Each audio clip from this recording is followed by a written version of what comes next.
இன்றைய நாளில் நம்ம தியானிக்க போகிற காரியம் என்னவென்றால், இயேசு கிறிஸ்துவின் இரத்தம் ஜெயம், அல்லது இரத்தத்தை தெளித்து ஜெபிக்கிறேன், அல்லது இயேசுவின் இரத்தத்தை வீட்டுல பூசுகிறேன், வாகனங்கள்ல பூசுகிறேன், குடும்பத்துல வியாதியா இருக்கிறவர்கள் மேல இயேசுவின் இரத்தத்தை தெளித்து ஜெபிக்கிறேன், புதிய வீடு அல்லது புதிய கடை, புதிய தொழில் செய்கிற விவசாயம், தொழில் எதுவாக இருந்தாலும், கால்நடைகள், இது எல்லாவற்றின் மேலும் இயேசுவின் இரத்தத்தை தெளிக்கிறேன், பூசுகிறேன், தெளித்து ஜெபிக்கிறேன் அப்படின்னு சொல்லி அநேக வார்த்தைகளை நம்ம என்ன செஞ்சிருக்கிறோம், கேள்விப்பட்டிருக்கிறோம். அப்படித்தானே? இப்படிப்பட்ட நிறைய டயலாக், இயேசுவின் ரத்தம் எனக்காக பரிந்து பேசுகிறதுன்னு சொல்லி பாடுறோம், நம்ம துதிக்கிறோம். இயேசுவின் ரத்தம் நம்மை கழுவுகிறது, இரத்த கோட்டை, இப்படி நிறைய வார்த்தைகளை, நிறைய டயலாக்ஸை நம்ம என்ன செஞ்சிருக்கிறோம், கிறிஸ்தவர்களாகிய நாம் பேச கேட்டு இருக்கிறோம். ஆனால் அவைகளின் அர்த்தத்தையும் அதன் பின்னாடி இருக்கிற ஆவிக்குரிய அர்த்தங்களையும் உணர்ந்து சொல்லுகிறோமா என்பது கேள்விக்குறிதான். இன்று அப்படிப்பட்ட இயேசு கிறிஸ்துவின் இரத்தத்திற்கு பின்பதாக இருக்கிற அந்த அர்த்தங்களை நாம் புரிந்து கொள்ள போகிறோம். அல்லேலூயா. எடுத்தவங்க வாசிக்கலாம். எபிரேயருக்கு எழுதின நிருபம் 12வது அதிகாரம். அப்போஸ்தலனாகிய பவுல் எபிரேயருக்கு எழுதின நிருபம் 12வது அதிகாரம் 22 இருந்து வாசிங்க. நீங்களோ சீயோன் மலையினிடத்திற்கும் ஜீவனுள்ள தேவனுடைய நகரமாகிய பரம எருசலேமினிடத்திற்கும் 1000-10,000 தேவதூதர்களிடத்திற்கும் பரலோகத்தில் பேரெழுதி இருக்கிற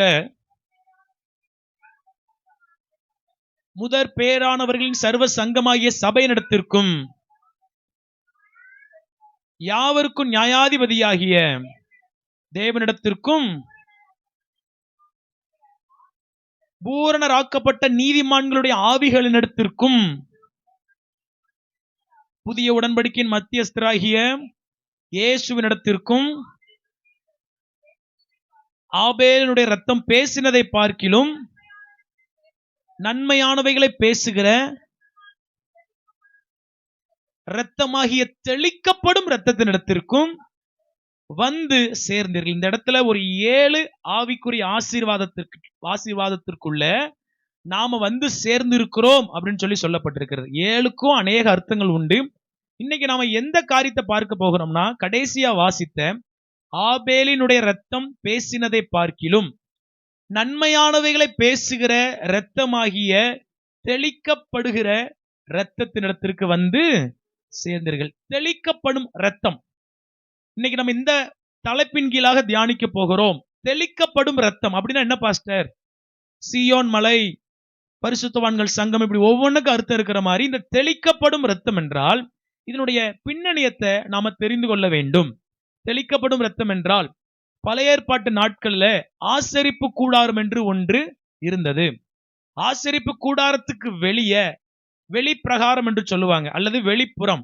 அதுல என்ன இருக்குன்னா, மிருகங்களை பலியிடுகிற ஒரு மேடை இருக்கும். பலியிட்டதுக்கு அப்புறம் எல்லாருடைய கையில் என்ன ஆயிரும்? ரத்தம் ஆயிரும். அதாவது ஆசாரியர்களுடைய கையில ரத்தம் ஆயிரும்.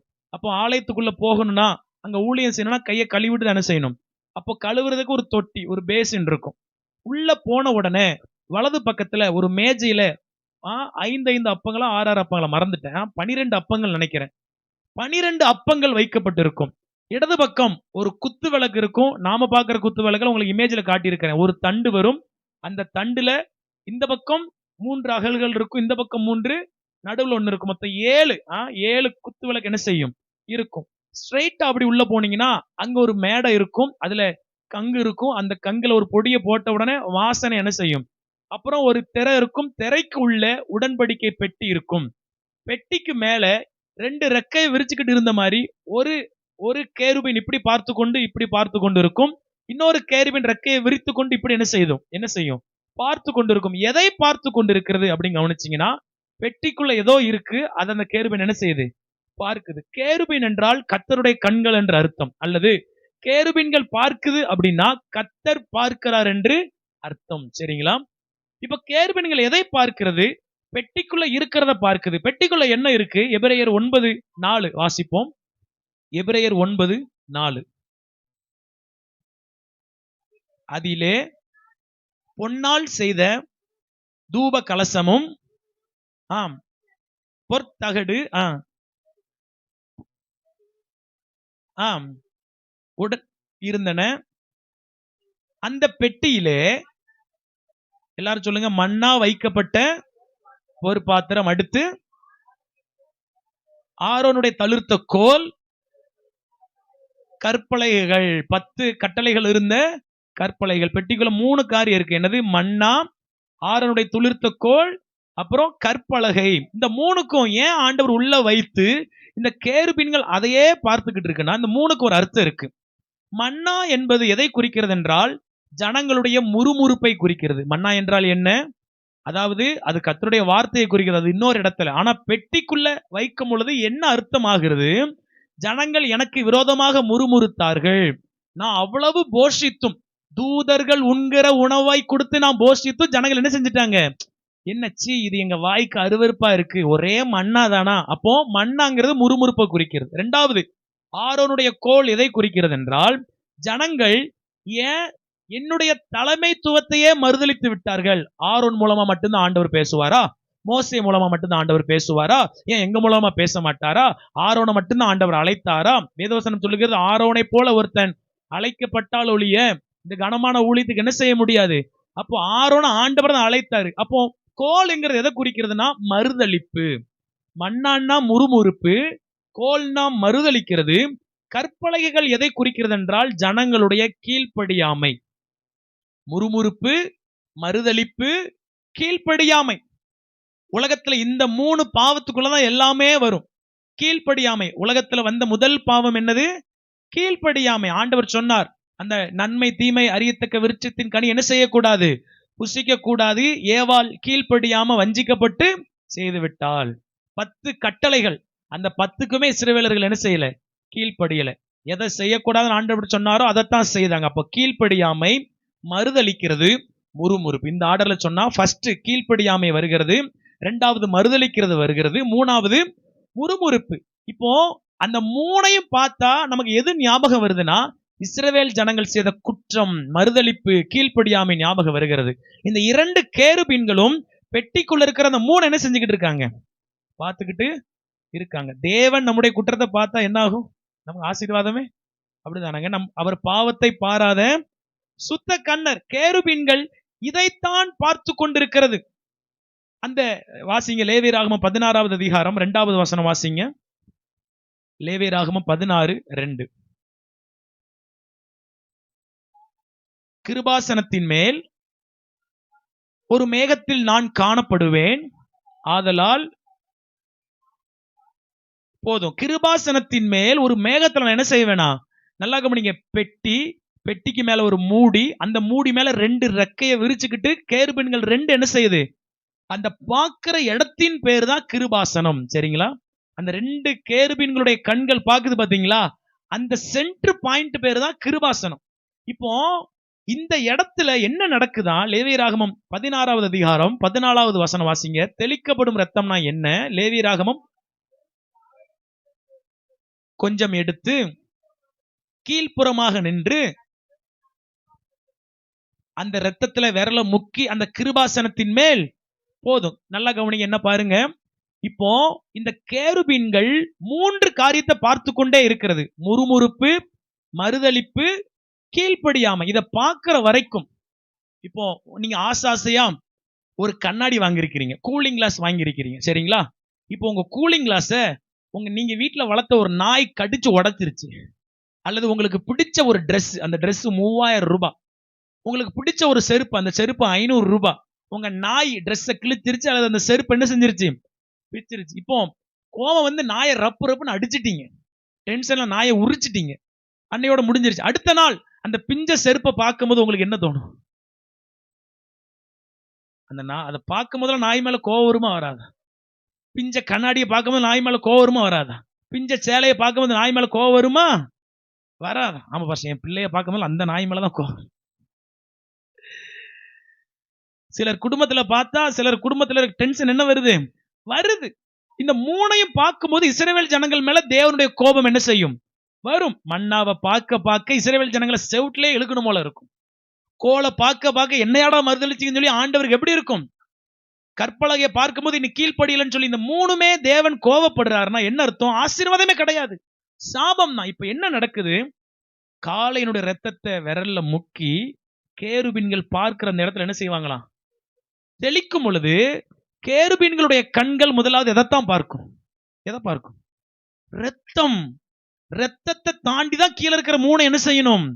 பார்க்கணும். இயேசு கிறிஸ்துவின் ரத்தம், தேவனுடைய கோபாக்கிரை நிறைந்த கண்கள், நம்மளுடைய மறுதலிப்பு, முறுமுறுப்பு, பாவத்தை பார்க்காதபடிக்கு நம்ம மேல பூசப்பட்டிருக்கிறது. அல்லேலூயா, ஹல்லேலூயா.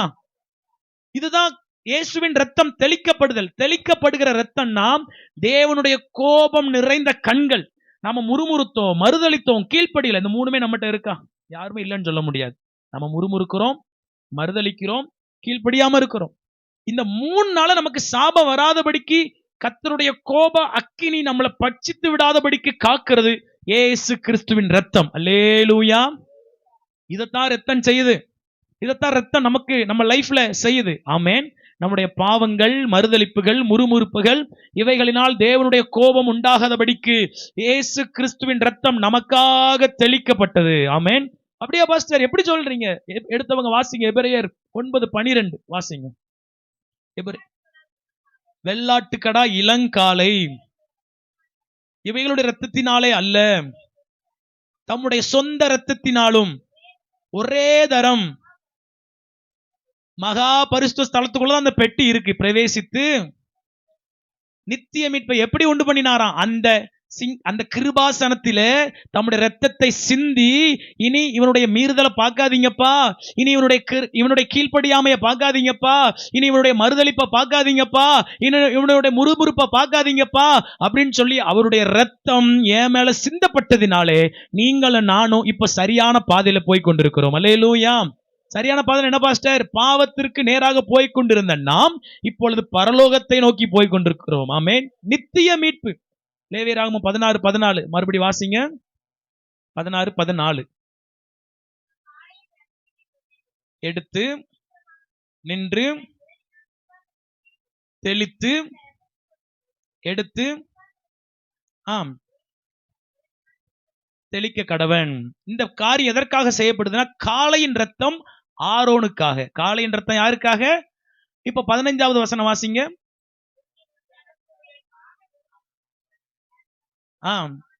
கொன்று அதே மாதிரி உள்ள கொண்டு போய் அதே போலவே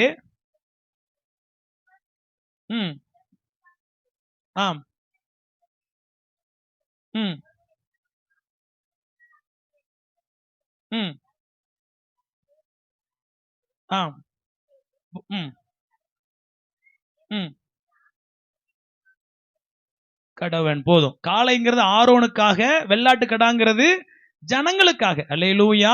இயேசு கிறிஸ்து அவர்கிட்ட ஒரு குற்றமும் இல்லை, ஆனா அவருடைய ரத்தம் அவருக்காகவும் சிந்தப்பட்டது. ஆமென்.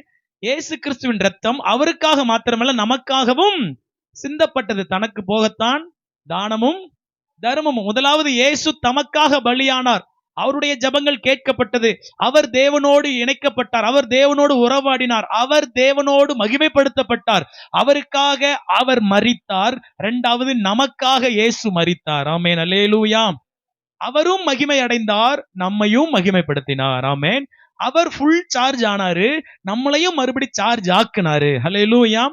எப்பொழுதெல்லாம் பழைய ஏற்பாட்டுல இது செய்யப்படுமா? 16:34 வாசிங்க. யாத்திராகமம் 16:34. லேவியராகமம் நீங்க வாசிச்சாதே, லேவியராகமம் மன்னிக்கவும். இப்படி வருஷத்தில் ஒரு முறை இஸ்ரவேல் புத்திரருக்காக சகல பாவங்களுக்கும், சகலனா என்ன அர்த்தம்? சகலபடியா? சகலனா சகலதான், அவ்வளவுதான். சின்ன பாவமோ பெரிய பாவமோ இயேசு நமக்காக பலியா இருக்கிறார். ஆமென். அவருடைய ரத்தம் நமக்காக என்ன செய்யப்பட்டிருக்கிறது? தெளிக்கப்பட்டிருக்கிறது. சரி பாஸ்டர், அப்ப நான் இதுக்கப்புறம் செய்ய போற பாவம், டெய்லி செய்யற பாவம், இருங்க இன்னும் மெசேஜ் முடியல. ஆமென். நாம் பாவம் செய்து நரகத்தை நோக்கி என்ன செஞ்சுக்கிட்டு இருந்தோம்? போய்கொண்டிருந்தோம். நம்ம இப்போ சரியான ட்ராக்ல தூக்கி கொண்டு என்ன செஞ்சுட்டாரு? வச்சுட்டாரு. அல்லேலூயா. தடம்புரண்ட ரயிலாகிய நம்மளை தூக்கி அப்படி அலேக்கா தூக்கி என்ன செஞ்சுட்டாரு? ட்ராக்ல வச்சுட்டாரு. இனி செய்யப்பட வேண்டியதை நான் உங்களுக்கு சொல்லி கொடுக்கிறேன். சரி, இப்போ இந்த ரத்தத்தை தெளிச்சிட்டாரு. இந்த ரத்தம் தெளிக்கப்பட்டதால எனக்கு என்ன பாஸ்டர் பயன்? இந்த தெளிக்கப்பட்ட இரத்தத்திடத்திற்கு வந்து சேர்ந்தீங்கன்னு சொல்லி எபிரேயர்ல வாசிச்சோமே, என்ன பயன் அப்படின்னு கேட்டீங்கன்னா, வாசிப்போம். எபிரேயர் 12:24 வாசிங்க. எபிரேயர் ஆம், ஆபேலினுடைய ரத்தம். இதை கவனிக்கணும். யாருடைய ரத்தம்? ஆபேலினுடைய ரத்தம் பேசினதை பார்க்கிலும் நன்மையானவைகளை பேசுகிற ரத்தமாகிய வந்து அப்ப ஆபேலுடைய ரத்தம் என்ன பேசுனுச்சு? கவனிப்போம். ஆதியாகமம் 4வது அதிகாரம் 8வது வசனத்திலிருந்து 15வது வசனம் வரைக்கும் நம்ம வேகமா வாசிக்க போறோம். ஆதியாகமம் 4:8 பேசினான்.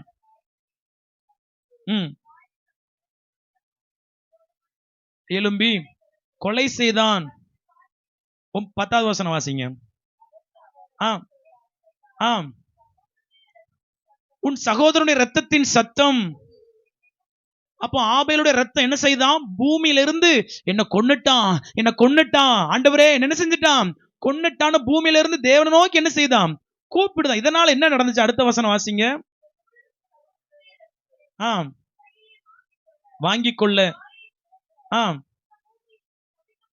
முதலாவது தேவனை நோக்கி ரத்தம் கூப்பிடுதான். இரண்டாவது, நீ என்ன செய்யப்பட்டிருப்பாய்? சபிக்கப்பட்டிருப்பாய். காயின் மேல சாபம் வந்தது. அடுத்து, நிலத்தை பயிரிடும் போது ஐயோ, அப்போ இந்த சாபம் எங்க இருந்து வந்துச்சான்? ஆபேலை காயின் கொன்றதுனால, காயின் நீ எவ்வளவு உழைச்சாலும் உன் கையில நிக்கவே, நீ நிலத்தின் பலன் வராது. அடுத்து, நிலையற்று அலைந்து திரிவாய். ஒரு நிலையான வாழ்க்கை, நிம்மதியான வாழ்க்கை உனக்கு இருக்காது. அடுத்து,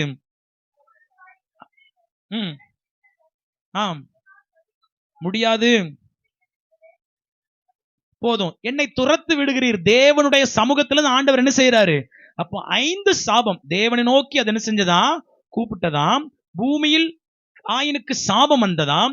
நிலத்தில பலன் வராதாம். பூமியில நிலையற்று அலைவானாம். தேவ சமூகத்துல என்ன செய்யப்படுவானாம்?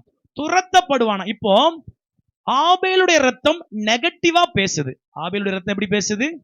அவனை கொன்றுங்க ஆண்டவரே, அவனை விட்டுறாதீங்க ஆண்டவரே, அவனுக்கு சாபம் வரணும் ஆண்டவரே, அவன் என்ன செஞ்சாலும் நாசமா போகணும் ஆண்டவரே, பூமியில அவன் பரதேசி என்ன செய்யணும்?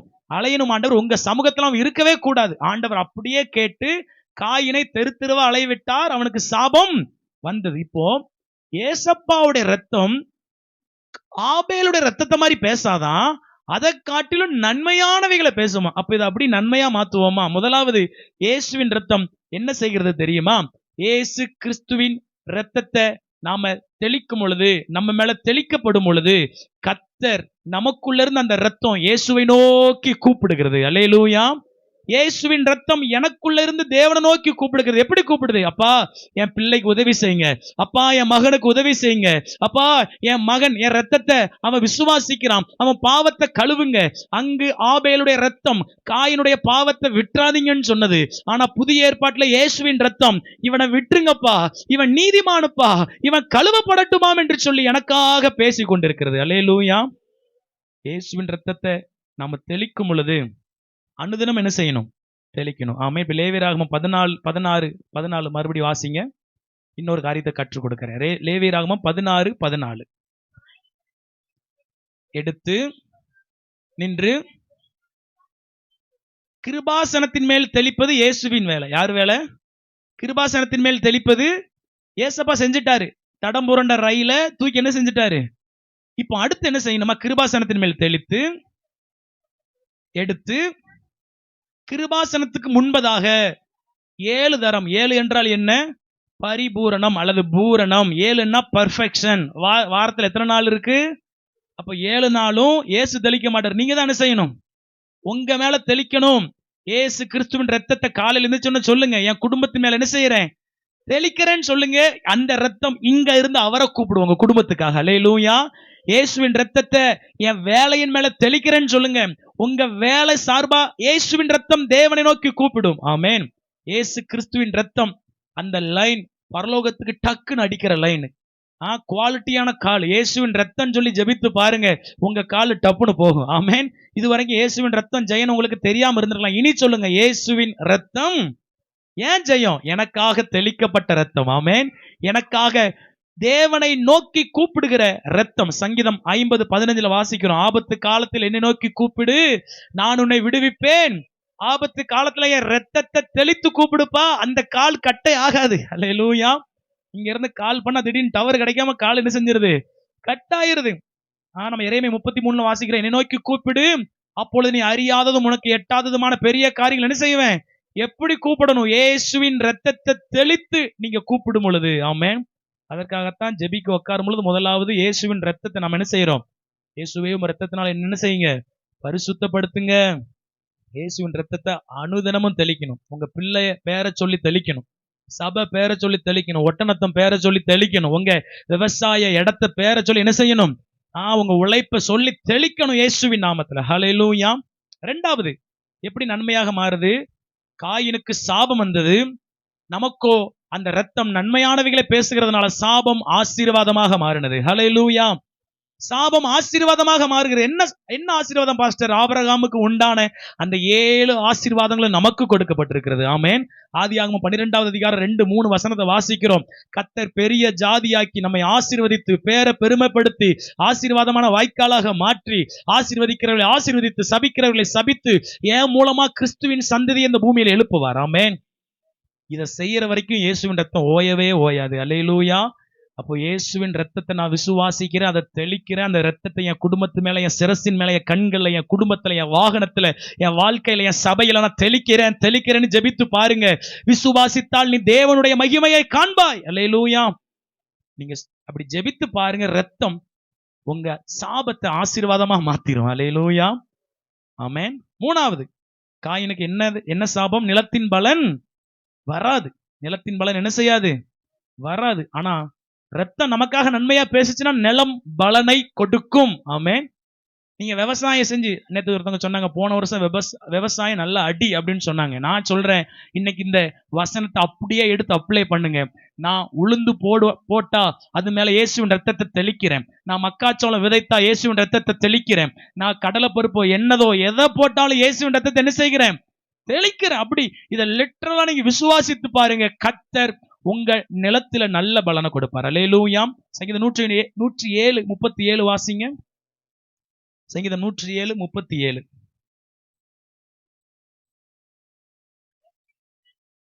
வயல்களை உண்டாக்கி விதைத்து திராட்சை தோட்டங்களை நாட்டுகிறார்கள்.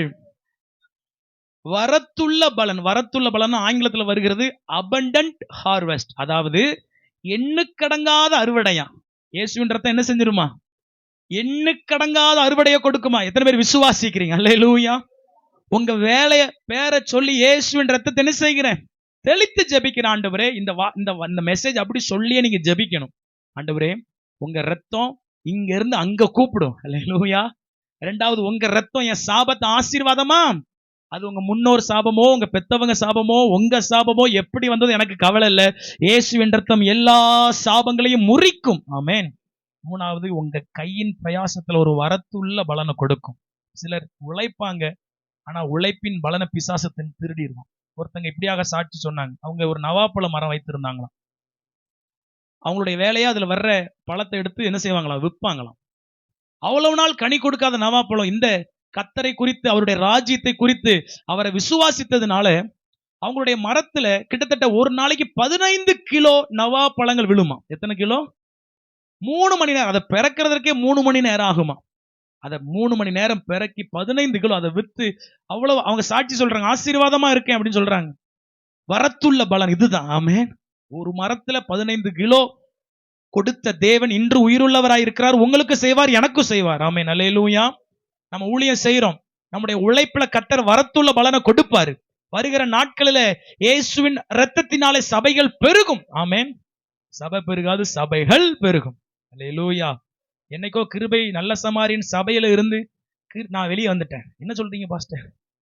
கிருபை நல்ல சமாரியின் சபையில இருந்து வெளியே வந்துட்டீங்களா? அப்ப எங்க போயிருக்கீங்க? கிருபை நல்ல சமாரியின் சபையிலிருந்து வெளியே போய் கிருபை நல்ல சமாரியின் ஊழியங்களுக்குள்ள வந்துட்டேன். கிருபை நல்ல சமாரியின் சபைனா சபை மட்டும்தான். கிருபை நல்ல சமாரியின் ஊழியங்கள்லாம் அதுக்குள்ள கோடிக்கணக்கான ஊழியங்கள் செய்யலாம். ஆமென். அல்லேலூயா. கிளை சபை ஆரம்பிக்கலாம். எத்தனையோ நல்ல நல்ல காரியங்கள் செய்யலாம், சமூக சேவை செய்யலாம், எத்தனையோ ஹோம கட்டலாம், ஸ்கூலை கட்டலாம், ஹாஸ்பிட்டலை கட்டலாம், நம்முடைய சபை மூலமாய் கிளை சபைகள் ஆரம்பித்து எத்தனையோ கிராமங்கள் செழிப்படையும். ஆமென், அல்லேலூயா.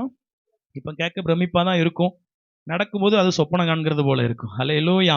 சக்கரியா 9:12 எடுக்க வேண்டாம், நமக்கு தெரியும், ரெட்டிப்பான நன்மையை தருவேன். இன்றைக்கே இயேசுவின் ரத்தம் என்ன செய்யும் தெரியுமா? அபண்டன்ட் ஹார்வெஸ்ட் மாத்திரமல்ல, உங்க சம்பளத்தை 2 மடங்காக உயர்த்தும். அல்லேலூயா. உங்களுடைய வருமானத்தை 2 மடங்காக விசுவாசிச்சு அல்லேலூயா சொல்லுங்க. ஆமென். இயேசுவின் ரத்தம் அதை செய்ய முடியும். ரெட்டிப்பான நன்மையை தருவேன். அப்ப என்ன செய்யணும்? தெளிக்கணும். என்ன செய்யணும்? ரத்தத்தை அனுதினமும் காலையில் எந்திரிச்சோட என்ன செஞ்சிடணும்? எதை தெளிக்கிறீங்களோ இல்லையோ, வீட்டை முன்னாடி முத்தத்தை தொளிக்கிறீங்களோ இல்லையோ, இயேசுவின் ரத்தத்தை கணவன் மேல, பிள்ளைகள் மேல, என் மேல, தொழில் மேல என்ன செய்கிறேன்? ஆடு மேல, மாடு மேல, கோழி மேல, புறா மேல என்ன வச்சிருந்தாலும் என்ன செஞ்சிருங்க? என் மரம், செடி, கொடி இயேசுவின் ரத்தத்தை தெளிக்கிறேன். 4வது, எப்படி காயினுடைய சாபம் மாறினது? பூமியில் நிலையற்று இருப்பாய். சங்கீதம் 125:1 சொல்லுகிறது, கர்த்தரை, அந்த வசனத்தை வாசிங்க. சங்கீதம், கர்த்தரை நம்பி இருக்கிறவர்கள் என்றென்றைக்கும் அசையாது இருக்கிற சீயோன் பர்வதத்தை போல் இருப்பார்கள். ஹல்லேலூயா. இன்னைக்கு எத்தனையோ பில்டிங் எப்படி தெரியுமா கட்டுறாங்க? எத்தனை ரெக்டர் பூகம்பம் வந்தாலும் அது அசையவே அசையாது. என்ன செய்யாதான்?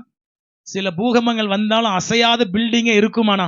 கர்த்தரை நம்பி இருக்கிறவர்கள், கர்த்தருடைய ரத்தத்தை அனுதினமும் தெளிக்கிறவர்கள் என்றென்றைக்கும் அசையாமல் நிலைத்திருப்பார்கள். ஆமென். எல்லாரும் சொல்லுங்க, நான் நிலைத்திருப்பேன், என் சந்ததி நிலைத்திருக்கும், நான் செத்து போனால் என் தலைமுறை நிலைத்திருக்கும். தாவீது செத்து போயிட்டா, இன்னைக்கு அவருடைய தலைமுறை பேசப்படுகிறது. ஆமென். நீங்க போயிடலாம், நீங்க கடந்து போயிடலாம், உங்க தலைமுறை நல்லா இருக்கணுமா, பரலோகத்துல அதை நீங்க பார்த்து ரசிக்கணுமா, டெய்லி இயேசுவின் ரத்தத்தை உங்க மேல தெளிங்க. ஹல்லேலூயா. என்லெஸ், அதாவது வசனம் சொல்லுகிறது, அவரை நம்புகிறவங்களுக்கு ஆண்டவர் 1000 தலைமுறை என்ன செய்வாராம்? 1000 தலைமுறைன்னு யோசிச்சு பாருங்க. அவருடைய வருகை வரைக்கும் உங்க தலைமுறை ஆண்டவர் கைவிடவே மாட்டாரு. ஆமென், ஆமென். ஹல்லேலூயா, ஹல்லேலூயா. என்றென்றைக்கும் அசையாது இருக்கிற சீயோன் பர்வதத்தை போல இருப்பாங்க. 1889 வருடம் மதுரையில ஒரு பாலம் கட்டினாங்க. அந்த பாலத்தை கட்டினவர் பிரிட்டிஷ் இன்ஜினியர், அதாவது ஆங்கிலேய பொறியாளர். சரிங்களா? அவர் எப்படி கட்டினாரா? அந்த பாலத்தை, அந்த பாலத்துக்கு அவர் பேர் தான் வச்சிருக்கிறாங்க, ஆல்பர்ட் விக்டர் பிரிட்ஜ், ஏவி பிரிட்ஜ்னு சொல்லுவாங்க. இன்றைக்கும் அந்த பாலம் இருக்கிறது. கிட்டத்தட்ட 136 வருடங்கள் அந்த பாலம் என்ன செய்யுது. ஆனா அந்த பாலத்துக்கு அவர் கொடுத்த கெடு எது தெரியுமா? 100 வருடங்கள். ஆனா அதை தாண்டி இன்னும் 36 வருடம் ஜம்மன் என்ன செய்யுது இருக்குது. சிறுவைகுண்டத்தில் நீங்க பாத்தீங்கன்னா ஒரு பாலம் இருக்கு. அந்த நாட்களில் கட்டப்பட்ட பாலம் தான். புதுசா போட்ட பாலம் என்ன செஞ்சிருச்சு? அன்னைக்கு கட்டின பாலம் சும்மா கிழங்கு மாதிரி என்ன பண்ணுது?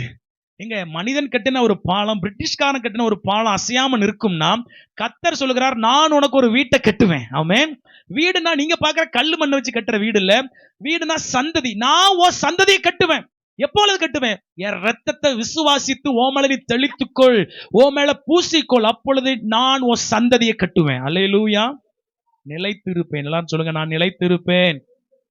5வது ஆசீர்வாதம், காயினால தேவனோடு உறவாட முடியல, தேசத்தை விட்டு துரத்தப்பட்டான். ஆனால் எபேசியர் 2:7 வாசிங்க எடுத்தவங்க. எபேசியர் 2:7.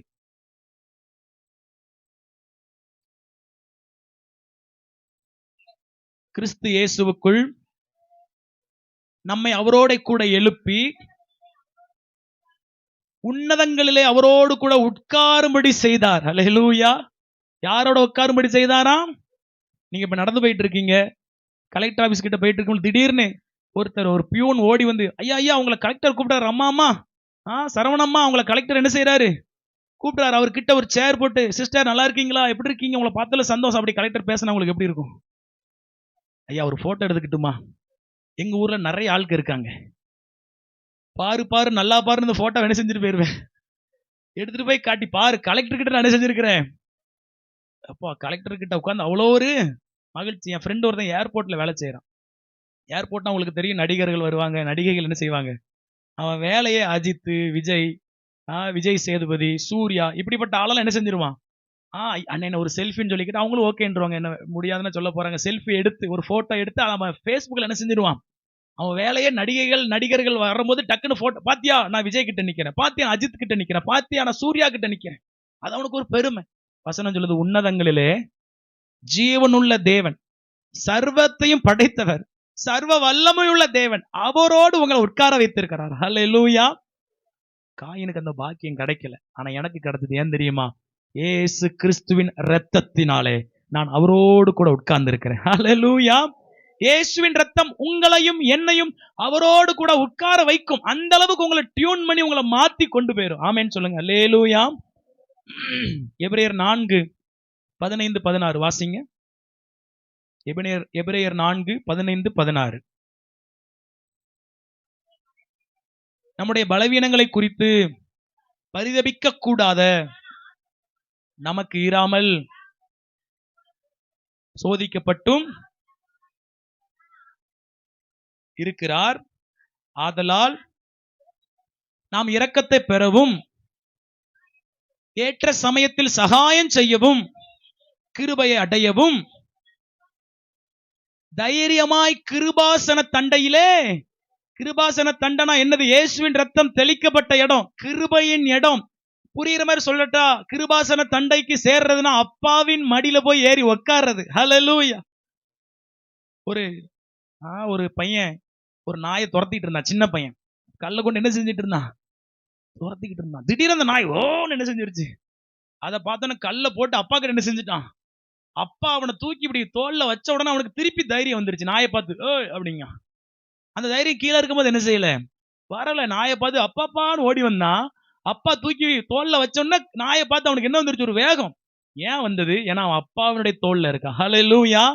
கிருபாசன தண்டைக்கு தைரியமா என்ன செய்யணுமா? சேர கடவும். தனியா நாய்கிட்ட போராடிக்கிட்டு இருக்காதீங்க, தனியா பிசாசிட்ட போராடிக்கிட்டு இருக்காதீங்க. இயேசுவின் ரத்தத்தை தெளித்து அப்பா மடியில உட்கார்ந்துருங்க. அவர் உங்களுக்காக யுத்தம் செய்வார். ஆமென். அதனால வசனம் சொல்லுது, நீங்கள் சும்மா இருப்பீர்கள். நீங்க எப்படி இருப்பீங்களா? அவர் மடியில உட்கார்ந்தா சும்மா தான் இருக்கணும். அவர் மடியில உட்கார்ந்தா சும்மா தான், அவரை நம்பி சும்மா இருக்கணும். அவரை போட்டு குடஞ்சிக்கிட்டே இருக்கக்கூடாது. நாங்க எல்லாரும் சின்ன பசங்களா இருக்கும் பொழுது ஒரு கல்யாண வீட்டுக்கு பசங்களாம் ஆட்டோவில் போயிருந்தோம். அங்கே கல்யாண வீட்டில் வழக்கம் போல கூட்டம், லேட் ஆயிருச்சு. எங்களுக்கு 1 மணிக்கு கிரிக்கெட் மேட்ச். அங்கேயே மணி 1 தாண்டிருச்சு. ஆட்டோவில் ஏறி உக்காந்துட்டோம். பசங்களாம் சும்மாலாம், அண்ணே வேகமாக ஓட்டுங்கண்ணே, அண்ணே வேகமாக ஓட்டுங்கண்ணே, அண்ணே இன்னும் திருக்குங்கண்ணே, இன்னும் திருக்குங்கண்ணே. அவர் 2-3 கெட்ட வார்த்தை போட்டு திட்டாரு. ஒழுங்கா இருக்கீங்களா? கீழே இறக்கி விடவா? ஒழுங்கா என்ன ஓட்ட விடுங்க. என்ன விடுங்க? என்ன ஓட்ட விடுங்க. ஆண்டவர் மடியில உட்காந்துட்டு ஆண்டவர் திருக்குங்க திருக்குங்கன்னு சொன்னா அவர் காத்துவாக்கல அடிச்சு போடுவார். ஆண்டவரே, உங்களை நம்பி உங்க மடியில என்ன செஞ்சிருக்கிறேன்? உட்கார்ந்து இருக்கிறேன். நீங்க எனக்காக யுத்தம் செய்யுங்க. ஹல்லேலூயா. ஆமென். கடைசி 6வது காரியம், அந்த ஆதியாகமம் 4வது அதிகாரம் வாங்க. ஆதியாகமம் 4வது அதிகாரம் 14 வாசிங்க. துரத்தி விடுகிறீர், மறைந்து அலைகிறவனா இருப்பேன் என்றான். அப்பொழுது கர்த்தர் காயினை கொல்லுகிற எவன் மேலும், பாருங்க ஆண்டவர் கிருபை உள்ளவருங்க, காயினுக்கே ஒரு ஆஃபர் கொடுக்கிறாரு. ஒருவேளை ஒன்னை எவனாவது கொண்டு போட்டு அவனை நான் என்ன செய்வேன்? 7 பலி, நித்தியமா அவன் மேல பலி சுமரும். எங்க தவறா துன்மார்க்கமா ரத்தத்தை சிந்தின இவனுக்கே இப்படி ஒரு ஆஃபர்னா, இயேசுவின் ரத்தத்தை என் மேல தெளிக்க அனுமதிக்கப்பட்ட எனக்கு எவ்வளவு நன்மை இருக்கும். ஹல்லேலூயா. அவனுக்கே 7 மடங்கு, அவனுக்கே 7 மடங்கு பலி ஆண்டவர் சரி கட்டுவார்னா, இயேசுவின் ரத்தத்தினால் தெளிக்கப்பட்டிருக்கிற உங்களுக்காக, உங்க குடும்பத்துக்காக கர்த்தர் எவ்வளவு வைராக்கியம் வாஞ்சையான தேவனா இருக்கிறார். ஆமென். எவ்வளவு வெறித்தனமா உங்களுக்காக கங்கணம் கட்டுகிற தேவனா இருக்கிறார். ஹல்லேலூயா. அப்போ இயேசுவின் ரத்தத்தை தெளிக்கும் பொழுது அவனுக்கே 7 மடங்குனா எனக்கு எத்தனை மடங்கு கர்த்தர் அன்புள்ளவரா இருப்பார். ஆமென். நல்லா கவனிங்க. அதனால வசனம் சொல்லுது, உன்னை தொடுகிறவன் என் கண்ணின் மணியை, உனக்கு விரோதமா உருவாக்கப்படுகிற எந்த ஆயுதமும், ஏன்னா நீ ரத்தத்தினால தெளிக்கப்பட்டிருக்கிற மகனே, நீ ரத்தத்தினால தெளிக்கப்பட்டிருக்கிற மகளே, அவனுக்காகவே 7 மடங்கு காரியம் நடக்கு. நான் உனக்காக எத்தனை மடங்கு நான் செய்வேன். ஆமென். பிசாசோ மனிதரோ யாராக இருந்தாலும் உங்களை தொட்ட ஆக்கினை அடையாம போகவே முடியாது. உங்களை தொட்டா நடக்கும். மத்தேயு 27, 23, 24, 25 வாசிக்கிறோம். இயேசுவை பிலாத்து சொல்றான், இயேசுவை பார்த்து, இவர்கிட்ட ஒரு குற்றமும் இல்லை, இவரை நான் விடுவிக்க போறேன், இவர்கிட்ட எந்த ஒரு குற்றத்தையும் பார்க்கல அப்படின்னு உடனே ஜனங்கள் இல்ல, இயேசுவை சிலுவையில் அறையும் கத்துறாங்க. உடனே பிலாத்து கையை கழுவிட்டு போயிட்டான். இவர்கிட்ட ஒரு குற்றத்தையும் பார்க்கல, நான் சாபத்துக்கு நீங்களாகிறேன், இவர் ரத்தப்பள்ளி ஏமால என்ன செய்யக்கூடாது, நல்லா கவனிங்க. இப்போ யூதர்கள் சொல்லுகிற வார்த்தை என்ன தெரியுமா? இவனுடைய இரத்தப்பழி எங்க மேலையும் என் பிள்ளைகள் மேல. நல்லா கவனிங்க. யாரு மேல? எங்க மேல? என் பிள்ளைங்க மேல. மறுபடியும் சொல்லுங்க. இவனுடைய இரத்தப்பழி எங்க மேல? என் பிள்ளைகள் மேல. 14வது ஏப்ரல் மாதம் 14வது தேதி கிறிஸ்துவுக்கு பின் 70வது வருடம் தீத்து ராயனாலே எருசலேம் நகரம் சுட்டரிக்கப்பட்டது. தேவனுடைய ஆலயம் சுட்டரிக்கப்பட்டது. ஏன் தெரியுமா? இவனுடைய இரத்தப்பழி. கிறிஸ்து, இந்த சம்பவம் நடக்கிறது கிறிஸ்துவுக்கு பின், அதாவது அவர் பிறந்து கிபி 33, ஒரு 40 வருஷத்துக்குள்ள அவங்க கேட்ட அந்த சாபம் அவங்க மேல வந்துச்சு. ஏன்னா உன்னை தொடுகிறவன், ஏன் நீ இயேசுவே தொட்டுட்டப்பா. இயேசு மூத்த குமாரன், நான் யார்? இளைய குமாரன். அல்லேலூயா. அவரை தொட்டாது நடக்கணும், என்ன தொட்டாலும் அது நடக்கும், உங்களை தொட்டாலும் அது நடக்கும். அப்படியே நடந்ததுங்க. தீத்து ராயனால் ஆண்டவர் சொன்னா தெரியுமா? இந்த கற்கள் ஒரு கல்லின் மேல் ஒரு கல் இராதபடி. இன்னைக்கு அந்த கல் கீழே விழுந்து கிடக்கு. நீங்க போட்டோல பார்க்கலாம், வீடியோல பார்க்கலாம். மேல இருந்து தள்ளி விட்ட கல் அப்படியே கீழே கிடக்கு. இயேசு சொன்ன தீர்க்கதரிசனம் அப்படியே நிறைவேறினது. அவங்க தங்க தலை மேல போட்டுக்கொண்ட சாபமும் அப்படியே 70வது வருடம் எங்கள் மேல், அடுத்து எங்கள் பிள்ளைகள் மேல். 1933வது வருடம் அடால்ஃப் ஹிட்லர் என்ற அந்த சர்வாதிகாரி மூலமாக 6 லட்சம் யூதர்கள் கொன்று குவிக்கப்பட்டார்கள். எங்கள் மேலும் எங்கள் பிள்ளைகள் மேலும். உன்னை தொடுகிறவன், இயேசுவை தொட்டவனுக்கு அதே கதினா என்ன தொடுகிறவர்களுக்கும் அதே கதிதான். ஆமென் சொல்லுங்க. காரணம் நான் நல்லவங்கிறதுனால இல்ல, என் மேல ஒரு உன்னை தெளிச்சுக்கிட்டே இருக்கு. என்னது? அதுதான். உங்க மேல என்ன தெளிக்கணும்? இயேசுவின் ரத்தம். சின்ன வயசுல நம்ம சென்ட் எல்லாம் அவ்வளவா யூஸ் பண்ணி பழக்கம் கிடையாது. கல்யாண மண்டபத்துக்கு போனா ஒருத்தர் இருப்பாரு, தொந்தியை தள்ளிட்டு. பார்த்துருக்கீங்களா? ஒரு வீல் சுத்திக்கிட்டே இருக்கும், அது வழியா பன்னீர் என்ன செஞ்சுக்கிட்டே இருக்கும். நம்ம சென்ட் போட்டுலாம் பழக்கல, நேரம் அங்க போய் நின்றுறது. அக்கல தூக்கு, சட்டையை காட்டு. அந்த பன்னீரெல்லாம் நம்ம மேல என்ன செஞ்சிடும்? அது வந்தவொடனே ஒரு மணி நேரத்துக்கு நம்ம எங்க போனாலும் மணக்கும் மணக்கும். இயேசுவின் ரத்தத்தை தெளிச்சுக்கிட்டே இருங்க, பாதுகாப்பு உண்டாகும். அல்லேலூயா. 7 பழி என்ன 700 பழி உங்களுக்காக சுமரும். ஆமென். மறுபடி தேவனோடு நீங்க உறவாடுகிற ஸ்லாக்கியம் கிடைக்கும். நீங்க நிலைத்து இருப்பீங்க. அல்லேலூயா. அப்போ நம்ம தியானித்த இந்த 6 ஆசீர்வாதங்கள் மறுபடியும் ஒவ்வொன்றா சீக்கிரம் சொல்லி முடிக்கிறேன். முதலாவது ஆசீர்வாதம், ரத்தம் உங்களுக்குள்ள இருந்து தேவனை நோக்கி கூப்பிடும்.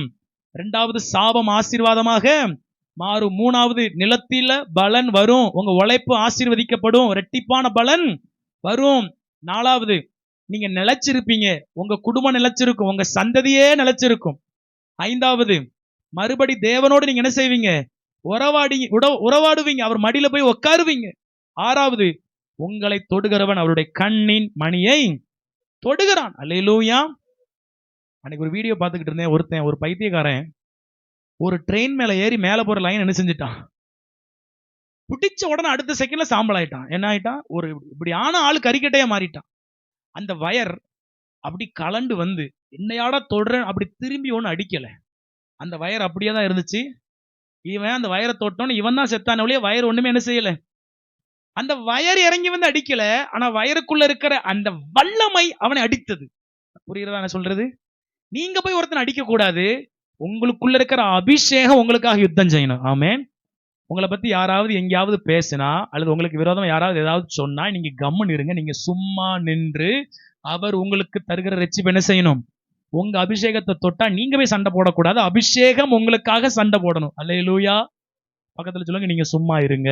சொல்லுங்க, நீங்க சும்மா இயேசுவின் ரத்தத்தை தெளிச்சுக்கிட்டே இருங்க. ஆமென். அனாயிண்டிங் பெருகிட்டே இருக்கும். நீங்க சும்மா இருப்பீங்க. உங்களை தொடுகிறவன் அவரை தொட்டு அவன்கிட்ட அடி வாங்கிட்டு போயிட்டே இருப்பான். நீங்க கம்முன்னு இருங்க. அல்லேலூயா. மனுஷனுடைய கோபம் தேவனுடைய நீதி என்ன செய்யாதான்? நடப்பிக்காதான். நீங்க அமைதி ஆயிட்டீங்கன்னா அவர் உங்களுக்காக செயல்படுவார். ரத்தத்தை மாத்திரம் தெளித்து கொண்டே இருங்க. அதுதான் தெளிக்கப்படும் ரத்தம். ஆமென். அப்ப டெய்லி தெளிக்கணும். இயேசு நமக்காக கிருபாசன தண்டையில தெளிச்சிட்டாரு. இப்ப நீங்க உங்க பிள்ளைகளுக்காக, உங்களுக்காக, உங்க தொழிலுக்காக ரத்தத்தை டெய்லி என்ன செய்யணும்? இதை நீங்க பிராக்டிஸ் பண்ணி பாருங்க. இந்த வாரம் முழுவதும் அடுத்த ஃப்ரைடே வரைக்கும் டெய்லி எப்போலாம் ஞாபகம் வருதோ, என் குடும்பத்துல இயேசு கிறிஸ்துவின் ரத்தத்தை தெளிக்கிறேன், என் வியாபாரத்துல இயேசு கிறிஸ்துவின் ரத்தத்தை தெளிக்கிறேன், என் தொழில இயேசு கிறிஸ்துவின் ரத்தத்தை தெளிக்கிறேன், என் காடுல இயேசு கிறிஸ்துவின் ரத்தத்தை தெளிக்கிறேன், என் பிள்ளைகள் வாழ்க்கையில இயேசு கிறிஸ்துவின் ரத்தத்தை தெளிக்கிறேன். இப்படி சொல்லி சொல்லி சொல்லி நீங்க தெளித்து கொண்டே இருங்க. கர்த்தர் உங்க வாழ்க்கையில அதிசயங்களை அற்புதங்களை செய்வார். ஹல்லேலூயா. கண்களை மூடி ஜெபம் பண்ணுவோம். ஸ்தோத்திரம் ஆண்டவரே, நல்ல தகப்பனே, நாங்கள் துதிக்கிறோம். சர்வ வல்லமையுள்ள ஆண்டவரே, எங்களுக்காக ரத்தத்தை சிந்தினவரே, கர்த்தாவே உம்முடைய ரத்தம் ஆபேலுடைய ரத்தத்தை காட்டிலும் அதிக நன்மைகளை பேசுகிற ரத்தம். ஆபேலுடைய ரத்தத்திற்கே நீங்க அப்படி பதில் செய்வீங்கன்னா உங்க சொந்த குமாரனுடைய ரத்தம் ஆண்டவரே, அந்த ரத்தத்தை விசுவாசிக்கிற எனக்கு நீங்க எப்படி பதில் செய்வீங்க? நிச்சயம் செய்வீங்க ஆண்டவரே. நிச்சயம் எனக்கு ஆசீர்வாதம் உண்டு. நிச்சயம் நான் நிலைத்து இருப்பேன். நிச்சயம் நான் தேவனோடு உறவாடுவேன். நிச்சயம் என் சத்துரு மட்டங்கடிக்கப்படுவார்கள். ஹல்லேலூயா, ஹல்லேலூயா. ஜெபம் பண்ணுங்க. ஆண்டவரே சொல்லுங்க, அப்பா என் குடும்பத்துல உங்க ரத்தத்தை தெளிக்கிறேன்னு சொல்லுங்க. எங்க சபையில உங்க ரத்தத்தை தெளிக்கிறேன்னு சொல்லுங்க. என் பொருளாதாரத்துல உங்க ரத்தத்தை தெளிக்கிறேன்னு சொல்லுங்க. எந்த வியாதி என்னை கலங்கடித்து கொண்டிருக்கிறதோ அதுல இயேசுவின் ரத்தத்தை தெளிக்கிறேன்னு சொல்லுங்க. என் சுகர்ல உங்க ரத்தம் தெளிக்கப்படுகிறது. என் கொலஸ்ட்ரால்ல உங்க ரத்தம் தெளிக்கப்படுகிறது. என் இருதய வேதனையில உங்க ரத்தம் தெளிக்கப்படுகிறது. என் முட்டு வலியில உங்க ரத்தம் தெளிக்கப்படுகிறது. என் பரம்பரை வியாதியில உங்க ரத்தம் தெளிக்கப்படுகிறது.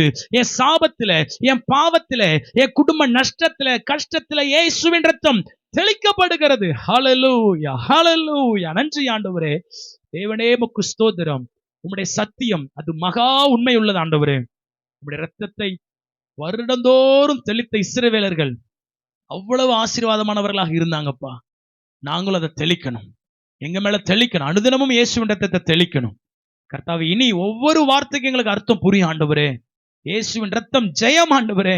இயேசுவின் ரத்தத்தை தெளித்து ஜெபிக்கிறோம் ஆண்டவரே. அந்த ஒவ்வொருவரையும் ஆசீர்வதி. இந்த வார்த்தையை கேட்ட ஒவ்வொருவரையும் பலப்படுத்தும். சாபங்கள் எல்லாம் ஆசீர்வாதமா மாறட்டும் ஆண்டவரே. கையின் பிரயாசங்களை வரத்துள்ள பலன் உண்டாகட்டும் ஆண்டவரே. வேலையில இன்கிரிமெண்ட் உண்டாகட்டும். சம்பளங்கள் 2 மடங்காக மாறட்டும் ஆண்டவரே. தேவனால் கூடாத காரியம் ஒன்றுமில்லையே. உம்முடைய ரத்தம் ஜீவனையே காப்பாற்றும் என்றால் பணம் உமக்கு எம்மாத்திரம் ஆண்டவரே. வியாதி உமக்கு எம்மாத்திரம் ஆண்டவரே. தம்முடைய சொந்த குமாரன் என்று பாராமல் அவரையே நமக்காக ஒப்பு கொடுத்தவர் மற்ற எல்லாவற்றையும் அருளாதிருப்பது எப்படி? சகலத்தை எனக்காக செய்வீர். நீங்க அப்படியே எனக்காக நன்மையானவைகளை பேசிக் கொண்டிருக்கிறபடியால் என்று செலுத்துகிறேன். இயேசு கிறிஸ்துவின் நாமத்தில் ஜெபம் கேட்ட நல்ல பிதாவே, ஆமென், ஆமென். என் ஆத்துமாவே கர்த்தரை ஸ்தோத்தரி. என் முழு உள்ளமே அவருடைய பரிசுத்த நாமத்தை ஸ்தோத்தரி. என் ஆத்துமாவே கர்த்தரை ஸ்தோத்தரி. கர்த்தர் செய்த சகல உபகாரங்களை மறவாதே. ஆமென், ஆமென். அல்லேலூயா, அல்லேலூயா, அல்லேலூயா. இப்போ சொல்லுங்க, இயேசுவின் ரத்தம் ஜெயம். God bless you. கர்த்தர் உங்களை ஆசீர்வதிப்பார். God bless.